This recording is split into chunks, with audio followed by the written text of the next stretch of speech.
So if you've been paying national insurance contributions for most of your working life, and you might even have more than 35 qualifying years, don't think that that guarantees you automatically the maximum state pension. Now, thousands of people are literally sleepwalking into their retirement only to discover that the state pension forecast that they request is lower, and sometimes a lot lower than the maximum. And that could cost you thousands of pounds over the course of your retirement. And the simple reason for that? Well, it's down to something that most people don't even remember, or in some cases, didn't even agree to, and that's contracting out. So in this week's video, I'm going to explain why you might have been affected, what caused this, and importantly, what you can do about it before it's too late. And a welcome back to the channel, and if this is your first time, a very warm welcome. Hi, my name is Simon, and I'm a chartered financial planner with decades of experience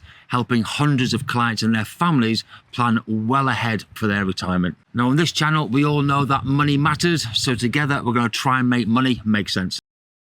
So one of the questions I hear most of all is, Simon, I've paid into the state pension for most of my working life. Of course I'm going to get the maximum state pension. Well, in this video, we're going to explain why that always isn't the case, how you can find out if you have been affected, and importantly, what you can do about it. So for decades, millions of workers have paid national insurance contributions, assuming that 35 years of these contributions would automatically and guarantee them a full state pension. But for those who are contracted out of SERPs, that's the additional state pension, this assumption is leading to a very nasty surprise, as many are now finding out that despite decades of these contributions, they now will not receive the maximum state pension. So why does contracting out affect your state pension? Well, the UK state pension has undergone several changes over the years, but before 2016, it essentially had two parts or tiers. Now, part one of this was called the basic state pension, and that was available to anyone with sufficient national insurance contributions,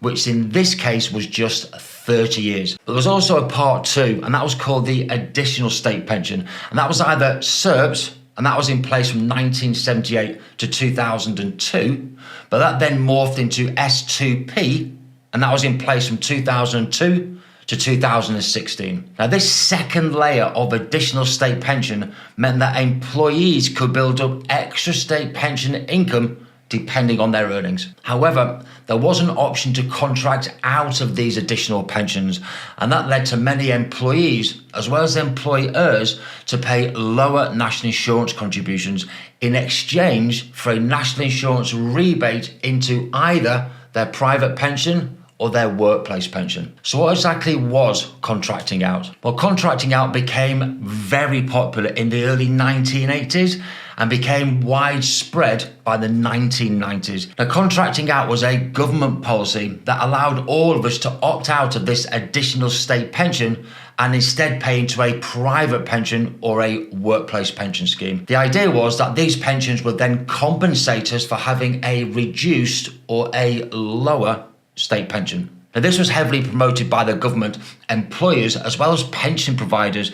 And I remember in my case, someone just came around the office and basically said that if you sign this piece of paper, you're going to be able to contract out of SERPs and pay less national insurance. In fact, it was so popular back then that an estimated 11 million people contracted out before the state pension changed in 2016. Now, clearly, there wasn't enough oversight, and many people weren't fully aware of what this meant for their state pension entitlement in the long term. Now, the government wanted to promote contracting out, and this would lower the state pension obligations, which currently run at £125 billion a year. It would lower public spending on the state pension, but importantly, it would also encourage private pension growth as well. So how did it work? So if you were contracted out, both you and your employer paid lower national insurance contributions. And instead of these contributions getting you an additional state pension, some of your national insurance contributions were redirected into your personal or your workplace pension. Now, this rebate would have been invested, and of course we all know that in the early 1980s the stock markets only went up until 1987, of course. Now, in fact, in those days, official pension illustrations were allowed allowed to reflect a projected growth rate of up to 13% a year. 13% a year of growth. Just let that sink in for a minute. But many people had no idea that they'd automatically been contracted out. And that could be due to poor communication, either from their employers or from their pension provider. Or they might have even joined a workplace pension that was already contracted out, or the details could literally have been buried at the bottom of a mountain of pension paperwork. So why does contracting out actually reduce your state pension? Well, if you had contracted out, that meant that you weren't building up any additional state pension income. Now, from 2016, when the state pension changed again into a single tier system, which now needs 35 qualifying years, any previous contracting out will still affect the pension that you will receive. Now, this means that your state pension forecast may show a lower amount than the full new state pension, which is currently £11,502 a year, and that's going to be increasing in April this year to £11,973. So if you take away just one key point from this video, it's this. Even if you have 35 years of national insurance contributions,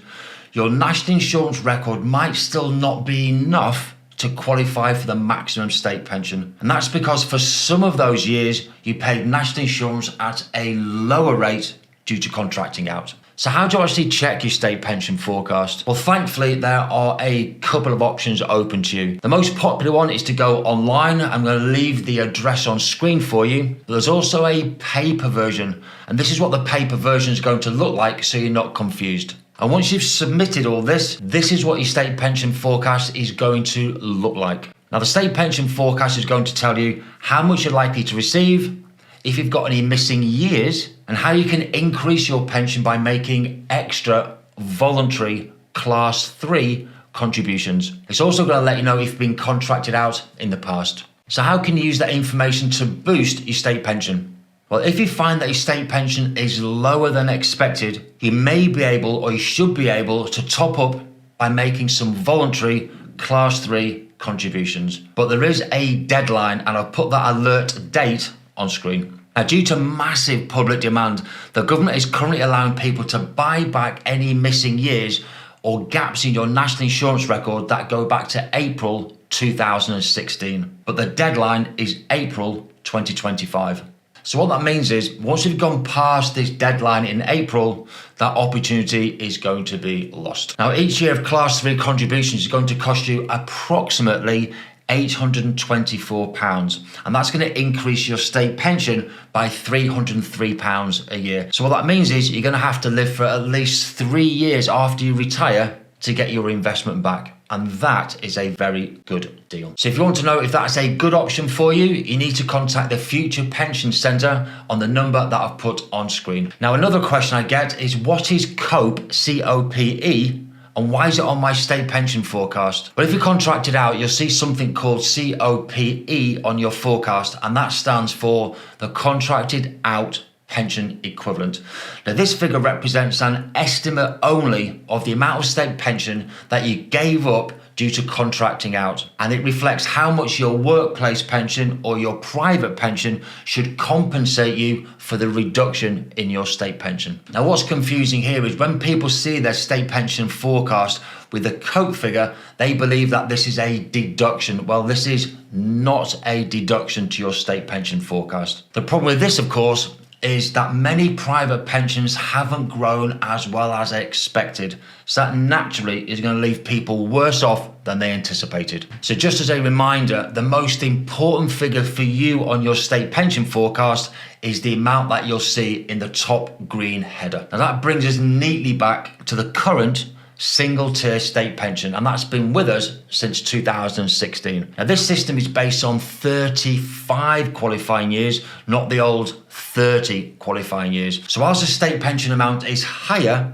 we have to pay into the system for longer, and we also have to work for longer to get it. Now, as it's a single tier pension, there is no more additional state pension, and contracting out was completely scrapped in 2016. So if you're thinking you might have a shortfall, what do you need to do now? Well, the first thing is you need to check your state pension forecast to find out exactly where you stand.